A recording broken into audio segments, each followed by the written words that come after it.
Labas vakaras ir sveiki gynybos ministrė Izraeli Kacai, Tirbačių Vetistadu, ministrė Kacai. Tirbačių Vetistadu. Sveiki, profesoriau Bardugo. Profesoriau, ne, žinote, čia norite, kad mane suimtų? Dėl tokio dalyko jie gali mane suimti, ministrė Kacai. Pradėkime nuo Libano, ministrė Kacai. Naujausios žinios, kol mes čia tiesiogiai yra pranešimų, ministras pirmininkas duoda nurodymus. Žinai ką? Aš nežinau, nes esu čia, naršau telefone ir bandau suprasti. Bandau suprasti, kas vyksta.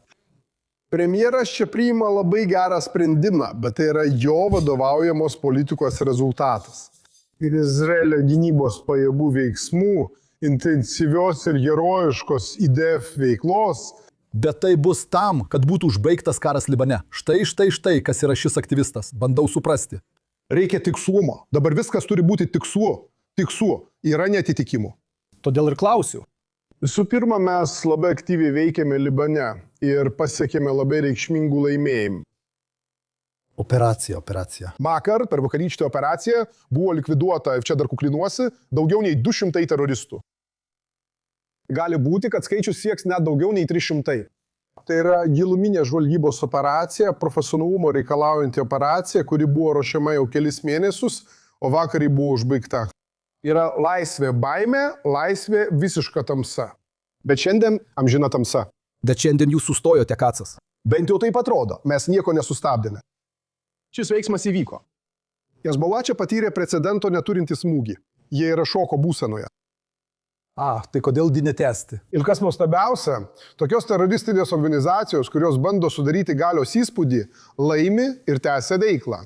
Hezbollah nori paliaubų, o jo rėmėjas Iranas taip pat to desperatiškai siekia. Sąlygotai tai daryti, nes Iranai geriau derasi spaudžiant, tai mūsų pusėje. Aš tik noriu suprasti. Paaiškink kontekstą, kas yra beviltiškas, o Iranai spaudžia, kad jie neateitų į derybas, jei karas Libane nesiliaus. Aš neprisimenu nei Gazoje, nei Libane. Ar yra tokių pareiškimų ir kodėl?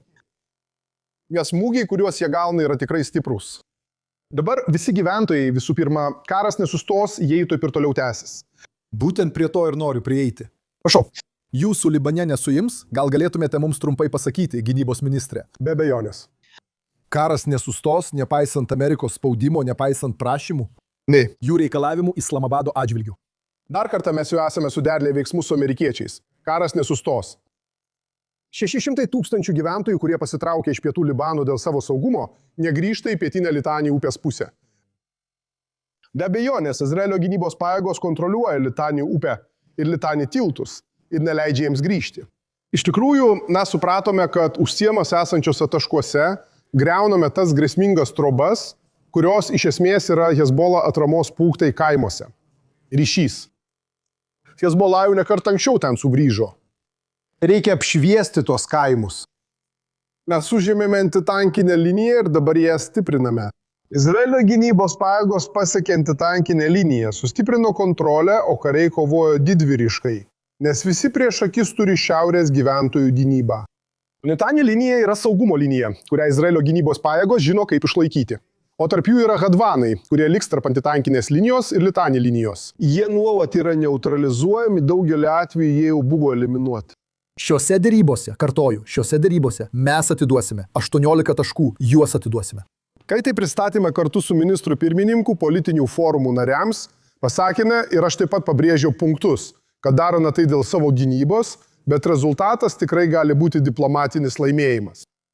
Nes iš šios jėgos, kadangi formaliai yra politinė normalybė, visi kalba apie Hezbollah išformavimą, įskaitant ir Libano vyriausybę. Ar galima atsitraukti per diplomatinės darybas? Be atsitraukimo. Paaiškinsiu dar kartą. Klausiu. Šis spaudimas ir mūsų veiksmai nesustabdys karo, o pietų Libano gyventojai negrįž, kol šiaurė nebus saugi. Sujungėme, kas būtina ir išlaikome, kas reikalinga. Tai didelis svertas. Oro pajėgos tęsia. Randu? Afos airės segio veikimas saugo karius, atveria kelią ir sunaikina taikinius, kad pajėgos galėtų žengti į priekį. Ar tai vyks po ugnimi, ar derybos vyks per paliaubas? Ir po ugnimi. Ugnimi, be jokio atsitraukimo, stiprinant kontrolę be pietų Libano gyventojų. Niekada pasaulyje nebuvo nieko panašaus. Nes. Tai geros naujienos. Mes pažįstame vienas kitą. Gynybos ministras? Nesiruošiu atskleisti ministro pirmininko ir kitų dalyvių pokalbių detalių. Izraelio tauta nežinom, kiek jis skolinga šiam ministrui pirmininkui. Kampanijos pradžioje susitarimas su Junktinių Amerikos valstijų prezidentu lėmė nepaprastą bendradarbiavimą su galingiausia pasaulio valstybe, pasiekusi karinius centrinės vadovybės ir Izraelio gynybos pajėgų lygius. Kartu su gynybos ministru vadovaujame ir toliau vadovausime kartu. Ar karas Libane buvo koordinuojamas su amerikiečiais, ar jie tik buvo informuoti? Kiekvienas karas Libane yra atsakas į Hezbollah norą pulti ir į tai, kad jie užpuolė, o mes giname savo interesus. Nieko negirdėjome. Dabar Iranai bando sakyti, kad jie nesiderės su Jungtinėmis valstijomis dėl Libano ir panašiai. Premjeras žino ir mokėjo sukurti skirtumą tarp atsargumo. Tai labai svarbus pasiekimas. Visų pirma, iš praktinės pusės. Kiek tai trunka? Matai? Nes tokia yra situacija, Jakovai. Bet tu žinai, Hormuzo sąsiauris nėra atviras. Amerikos vertybinių popierių birža. Tiesiog noriu išsiaiškinti klausimą, nes dabar viskas labai šviežia. Akivaizdu. Laikau dideliu pasiekimu tai, kad Libano vyriausybė yra pasirengusi pradėti tiesioginės dėrybas. Ir kad Yahya Leitedis sugebės diplomatiškai dėrėti su Izraeliu karo metu, nenutraukdamas konflikto, kad Hamas ir Hezbollah būtų nugalėti be Izraelio pasitraukimo ir be gyventojų sugrįžimo. Tai yra didelis pasiekimas, nes norime taikos, bet taikos su saugumu. Kariai užtikrina saugumą ir tikiuosi, kad dėl to bus pasiekta ir taika. Dabar ar manote, kad Libano vyriausybė, kuri iki šiol nesugebėjo susidoroti su Hezbollah, dabar sugebės tai padaryti? Ačiū. Aš to nesikliauju. Žilai. Mes patys tvarkomės su Hezbollah. Mes esame Libano rangovai? Neteisingai. Mes patys esame savo gynėjai. Pažadėjome šiaurės žmonėms, kad juos apsaugosime. Kai jie sugrįžo, Hezbollah jau buvo nugalėtas. Ir jis buvo labai atgrasytas bei prarado daug savo galimybių. Niekas nesakė, kad neįmanoma paleisti raketų. Reikia suprasti, kad raketų klausimas susijęs su atgrasimu. Nevelite, paskutinė raketa nėra tas pats, kas paskutinis tunelis. Reikia. Jie nesėkmingai bandė su lazeriu, tarsi būtų tikėtasi, kad sistema nebus paveikta. Sakau, kad mūsų oro gynyba yra labai stipri, o siena su Libanu yra labai gerai apsaugota visomis priemonėmis. Lazeris yra kažkas, kas tik pradeda vystytis. Yra daug gynybos priemonių, kurios sužlugdo ir perima tokius dalykus. Jos reikia čia, visų pirma. Izraelio civiliai šiaurėje ir visoje šalyje yra neįtikėtinas. Tai herojų tauta. Bet jei aš esu sarkastiškas šiaurietis, klausantis to, ką sakote, man kyla keletas klausimų. Galima susitarti arba tiesiog pasitraukti. Šiek tiek. Tas pats, ne. Ne, tada paaiškinkite. Šiaurietis turi jūsų klausytis, žiūrėti ir man pasakyti. Šiaurietis gali aiškiai žinoti viską, ką pasakėme ir viską, ką sakome. Sako, kad Kahalas nepasitraukė nuo Litani. Sachau neišeis tol, kol nebus užtikrintas šiauriečių saugumas. O gyventojai negrįž, kol nebus užtikrintas saugumas. Darijoje jie kenties taip pat kaip čia. Ir Tyroje jie taip pat kenties. Darijoje 700 000 šiitų išvyko. Žinau, tu ten gyveni. Pagalvok apie Rišon Lecioną ar miestus Izraelyje, kuriuose gyvena 300 000 žmonių. Daržė yra dvigubai didesnė už didelį miestą. Aš žinau, visi jie ten nebėra. Jie eina beldžiasi krikščionių dūzų duris, kad dėrėtųsi. O Hezbollah nuėjo ir įkūrė savo bazę tose pačiose vietose, tai pasitraukė iš Darijos. Ką Izraelio gynybos pajėgos padarė žvalgyboje ir operacijose? Jos nustatė tas vietas ir vakar likvidavo Hezbollah narius, kai jie bandė slėptis tarp civilių. Šiandien Libano šiitų bendruomenė dėl Nasralos ir jo įpėdinių yra tapusi taikiniu. Ji yra didžiuliame pavojuje, tačiau mes saugome saugumą. Aš dar kartą sakau, daugiau nei 600 000 žmonių paliko pietus. Nė viena iš jų negrįž, kol nebus užtikrintas saugumas. Visi namai kontaktinėje linijoje buvo evakuoti. Beje, ūkininkai tai vadina pinigų arimu. Nes mes pašalinsime šiuos Hezbollah postus, kurie nuolat grįžta, moka žmonėms. Šios postus galima pašalinti.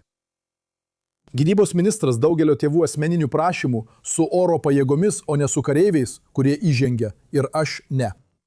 Aš visiškai nesuprantu tokios kariuomenės. Žiūrėk, aš neturiu laiko, dabar nesu gimęs komunikatorius, nes esu užsiėmęs, žinai, visais reikalais. Aš organizuoju savo kelias valandas miego naktį. Dabar kartais pasižiūriu pakeliui, kol tvarkausi. Prieš išeidamas yra žmonių, kurie sako, kad neužtenka nueiti iki Litanį, reikia eiti iki Beiruto. Bet neįeinant į kaimus, tokių metodų nėra.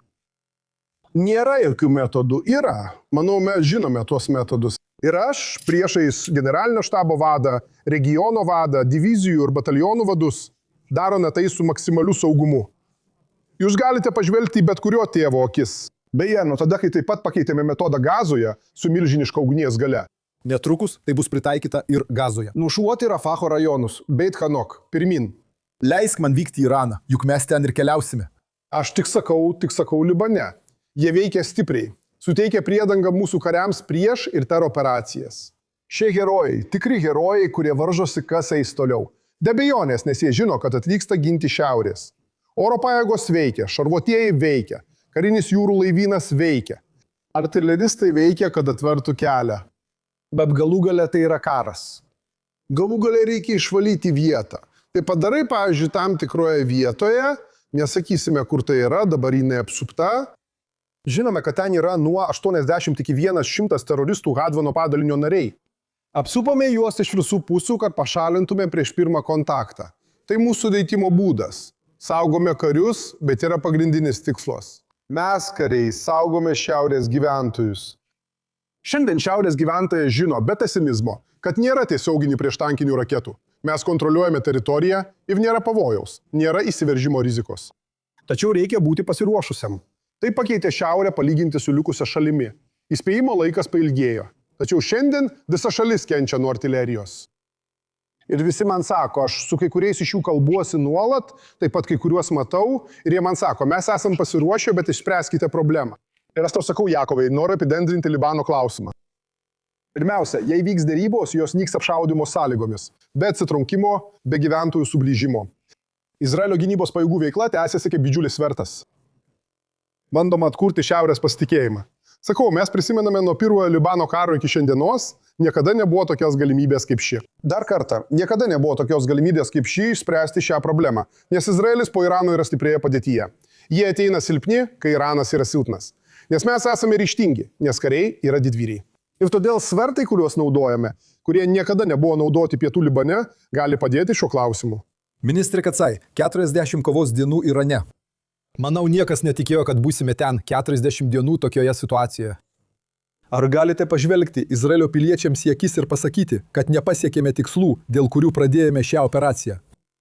Visi iškelti tikslai buvo pasiekti. Kariuomenė žino, kaip veikti ir sudaryti sąlygas, kad Irano žmonės bandytų pradėti revoliuciją. Buvo. Viso gero. Kodėl tai nevyksta? Bet ką jūs turite omeny? Pasakykite man sakinį. Kas buvo nustatyta? Kodėl? Žvalgyba surinko 1000 taikinių. Niekada nebuvo nieko panašaus. Matome vienas amerikiečiams, kitas kitiems. Damos aos americanos muitos dos alvos. Nes jiems, o jie mums. Juk tai yra pasaulio lyderė. Tačiau jie žavisi Izraelio gebėjimais visais aspektais. Ir šioje bendradarbiavimo srityje, kai yra 1000 taikinių, kiekvienas pasiema savo. Operacinėse žymėjimuose matote mėlynai baltą vėliavą, žvaigždžių ir juostų vėliavą, o kartais abi vėliavas kartu.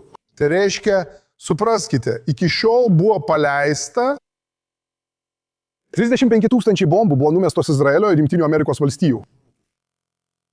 Palaukite, jūs kalbate apie 35 000 tonų. 35 000 tonų tiksliųjų bombų? Tai nėra Irano kuriama raketa? Tai tikrai nesustabdė Irano. Na, nė viena tokia bomba neprašauna pro šalį. Ir kiekviena tokia bomba turi savo paskirtį. Sunaikinti Irano pajėgumus. Bet tarkime, kad praėjusią savaitę padarėme kažką akivaizdesnį visuomeniai. Tai buvo sunaikinimas. Irano ekonominė infrastruktūra. Trumpas paprašė neliesti energetikos sektoriaus po to, ką jis leido su dujomis, kas ten bebūtų ir mes sumažiname. Vien tik naftos chemijos gamyklos sukelia milijardinius nuostolius, o abi plieno gamyklos sustabdė 70% veiklos. Nebuvo taip, kad laikysime tai kelias dienas, nes tokios priemonės kenkia ekonomikai. Iranu. Sulaikyti. Viena iš priežasčių, kodėl Iranas įsitraukė į dėrybą su ZEV yra ši. Tai apima ir žalą traukiniams bei naftos chemijos produktams. Beje, plienas taip pat turi numatytus taikinius. Ar yra koks nors konkretus tikslas, kurį būtų galima pasiekti per trumpesnį laiką? Tai užtruko 2 savaitės. Mes vertina. Jau praėjo 3 dienos. Gerai, tikslai nustatyti, žinome, kaip elgtis. Tai yra kažkas, ko Iranai negali nuslėpti nei nuo savęs, nei nuo savo tautos. Taip. Bet jie visą pramonę, aš beveik pasakiau, milžinišką pramonę. Arba Rafael, arba Elbit. Jūs suprasite, kad mes sumažiname šias gamyklas 100 kartų. 100 kartų, ar net daugiau. Darydamas, tai tu sunaikini pajėgumus, kuriuos Iranai kūrė dešimtmečius. Sakyk, tai tavo gyvenimo vaidmuo. Ar prieš 1,5 metų, kai tapai gynybos ministru, pagalvojai, kad Izraelis po 1,5 metų bus tokioje situacijoje? Ar tu tai numatei? Žinai, aš tikėjausi dviejų dalykų ir tai sakiau daugelėje pokalbių su ministru pirmininku. Būdamas gynybos ministru Netanjahu vyriausybėje, mano pagrindiniai tikslai buvo būtent Irano branduolinės grėsmės pašalinimas ir įkaitų išlaisvinimas. Dėl ministro pirmininko Trumpo veiksmų ir Izraelio gynybos pajėgų karių drąsos visi buvo išlaisvinti. Priešingai nei buvo prognozuota, visi buvo išlaisvinti. Aš tikėjausi, kad toks ir bus rezultatas. O dėl Irano, dvi operacijos, kiekviena Avivas. Tu sakei, kad iraniečiai patyrė stiprų smūgį, o mes įsitraukėme į karą. Jie ne tik buvo smogti. Aš sakiau, kad sunaikydami Irano branduolinį pajėgumą ir mes tai padarėme. Progresas buvo pasiektas apgaulė ir sukčiavimu iš to lyderio pusės, ar ne? Kalbant apie pažangą link urano sodrinimo, jie neturi sodrinimo galimybių. Ten yra medžiagos, kaip sako Trumpas. Arba perdodame, arba tęsime. Bet mes sunaikimame tą Irano atominių bombų kūrimo procesą. Mes pašaliname grėsmę sunaikinti Izraelio valstybę. Baltajame slėnyje smarkiai smogėme raketoms. Dabar mes pašalinome Irano lyderį. Sunku tai įsivaizduoti. Chamenėjas buvo pagrindinis maištininkas, kuris vadovavo Irano tautai ir visam šiitų pasauliui, su vieninteliu tikslu – sunaikinti žydų valstybę. O drąsūs paukšti, kaip gynybos ministras galėtų pasiekti tokių pačių rezultatų bendradarbiaudamas? Neužtenka tik norėti, reikia mokėti tai pakelti į kitą lygį. Aš nesu tas, kuris turėtų vertinti tokius dalykus. Sakau, kad mano ir ministro pirmininko derinys yra stiprus derinys. Aš tiksliai žinau, kaip svarbu veikti kartu su ministru pirmininku. Trigubas derinys ir čia sakau kažką apie ministrą pirmininką, generalinio štabo vadovą, operatyvinių požiūrių tai yra sujungta. Karinis vadas pasakė, kad IDF yra bloga iš vidaus. Labai stiprus derinys. Dabartinis generalinio štabo vadas, tiesiogiai vadovaujamas ministro pirmininko, surengė precedento neturinti kokybės ir ryžto puolimą Libane. Vis dėlto jis sako tai, ko tikėtasi. Nenoriu su jumis diskutuoti apie šį generalinio štabo vadą.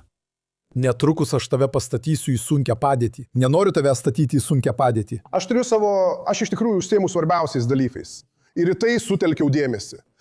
Kaip jau kalbėjome, žmogus galiausiai turi nuspręsti savo prioritetus. Aš pasirūpinau valdymu ir karinę prokurore, kad ji būtų perkelta ir pažeminta pareigose. Mes visą tai padarėme, bet svarbiausia, kai atvedėme Izraelio gynybos pajėgas, šis ministras pirmininkas norėjo. Ir eikime prie Izraelio gynybos pajėgų. Premjeras jau daugelį metų norėjo imtis veiksmų prieš Iraną. Gynybos vadovybė jį sustabdė. Šiandien visi mobilizuojasi. Kariuomenė yra priekyje. Ir kiti, aš taip pat prie to prisidedu, darbas yra bendras. Turiu savo vaidmenį kaip gynybos ministras. Veikiame, bet kartoju. Ar 100-osios pajėgos kovotojai grįžta? Pra mim, Eles nos monitoram agora. žinoma, ten reikia kažką daryti. Be abejo, šis atvejis jau uždarytas. Aš jau sakiau, tai tiek tau, tiek kitiems. Didžiausias vyriausiojo karinio prokuroro spaudimas buvo uždaryti šią bylą. Ir jis tai padarė, nes visiškai priešinasi teroristų gynimo idėjai. Beje, jis išlaikė tvirtą poziciją net ir patirdamas spaudimą. Net kai sena sistema bandė sutrukdyti, jis aiškiai gynė tų žmonių sugrįžimą, kurie net nebuvo patraukti baudžiamojon atsakomybėn. Ei, Miminisi Kasai. Hepi žiau. Taip, turime dar kelias minutės, bet man dar reikia kai ką padaryti. Gaza, girdime, kad pastarosiomis dienomis taip pat mačiau, kad ši taikos taryba išsiuntė ultimatumą iki taip ir yra. Net ultimatumą dabar pateikė. Taip, tai yra ultimatumas, kuriame sakoma. Duoti laiko iki savaitgalio. Bet užgrobti Amerikos sistemą. Tarybai. Jis pateikė ultimatumą. Para. Palauk, tada aš klausiu. Jei jie pasakys ne, jie įdys. Jie sako taip, kad jie išsiskirtų. Jei jie tai patvirtins, ar Izraelio gynybos pajėgos atidarys naują frontą Gazoje? Mes nuspręsime, kaip ir kada pasinaudoti savo teisę veikti ir susidoroti su jais. Ir tai įvyks pačiu teisingiausiu būdu. Mes turime. Turime Iraną, turime Libaną, Gazą. Dabar tai... Ką reiškia tas ultimatumas? Ultimatumas aiškus. Arba jie įsitraukia dabar, arba įvyks kažkas didelio.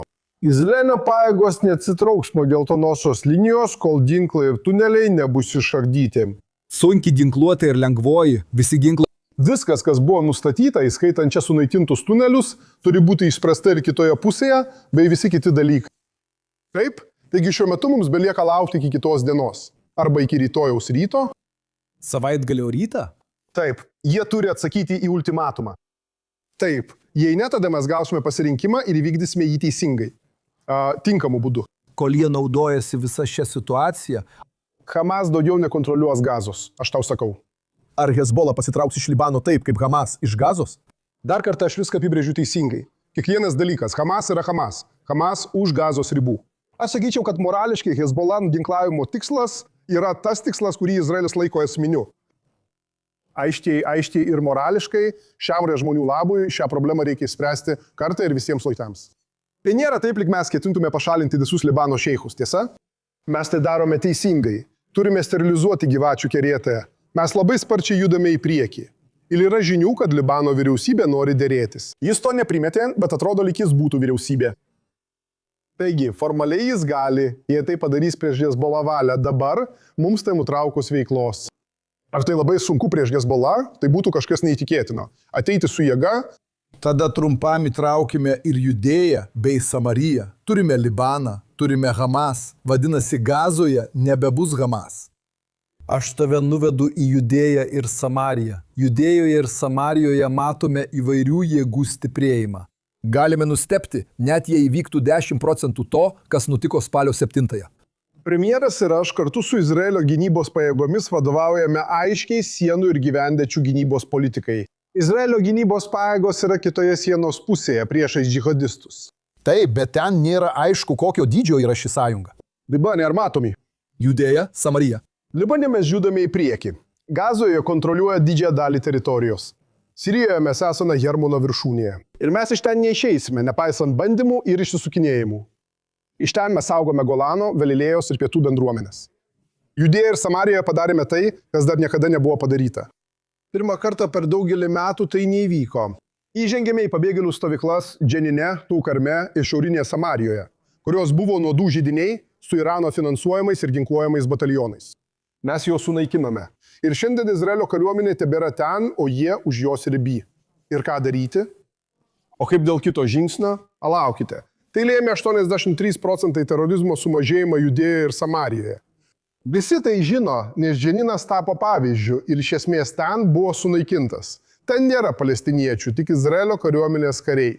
Dabar operacijos Judėjoje ir Samarijoje yra itin puolamosios. Mes mažiname jų pajėgumus, veikiame nuolat vadovaujantis ministro pirmininko, kabineto ir politinės vadovybės nurodymais. Izraelio kariuomenė tai vykdo visa širdimi. Čia yra labai griežta politika, lyginant pabėgėlių stovyklas su tuo, ką darome. Už sienos veikiame tiesiogiai vietoj gyventojų.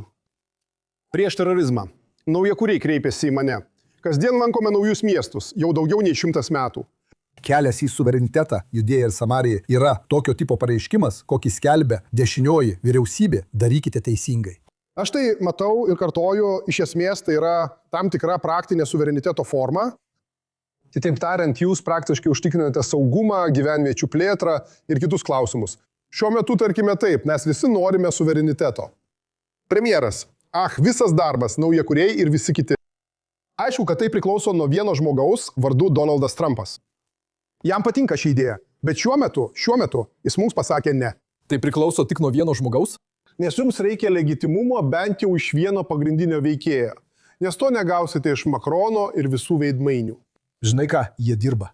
Tarptautiniuose teismuose Jūs pasakė. SSRS suteikia saugumą be JAV. Jie tave paims, nežongalantė tiesiogiai jį. Visada jiems sakau, čia aš mokau kaip gynybos ministras. Aš vienas keliauju į užsienį. Jei aš kartą per metus keliauju į Jungtines valstijas, nėra jokios problemos. Tai nėra veiksnys ministrui pirmininkui.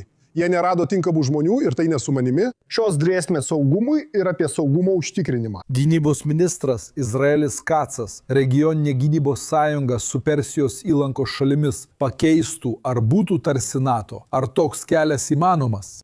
Žiūrėkite, čia įvyko kažkas didelio.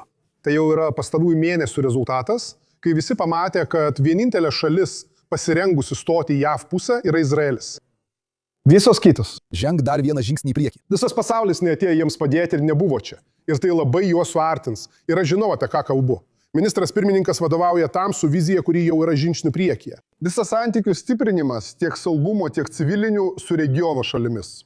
Gali būti, kad kitą savaitę prezidentas Trumpas pasitars su ministru pirmininku, bet sakys, kad jam reikia Rivkos, Feldman, Friedman pritarimo. Teisme ji yra teisėja. Atveskite ministrą. Tada parveskite jį namo kitą savaitę. Tai buvo skausminga. Niekas saugumo klausimais ministro pirmininko nelydi labiau nei aš. Jų pokalbiai dieną ir naktį ir visa kita - tai tiesiog skandalas. Tai absurdas.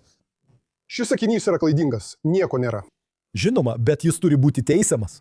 Jis buvo atšauktas dėl kelių priežasčių. Pirma, teisiškai jis turėjo būti atleistas, bet nebuvo.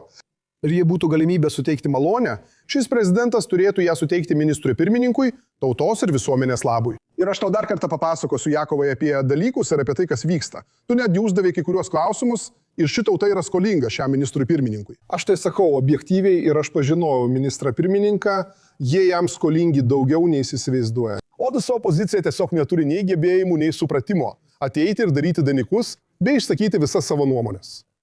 Pirmiausia, jie puola. Realybė rodo priešingai.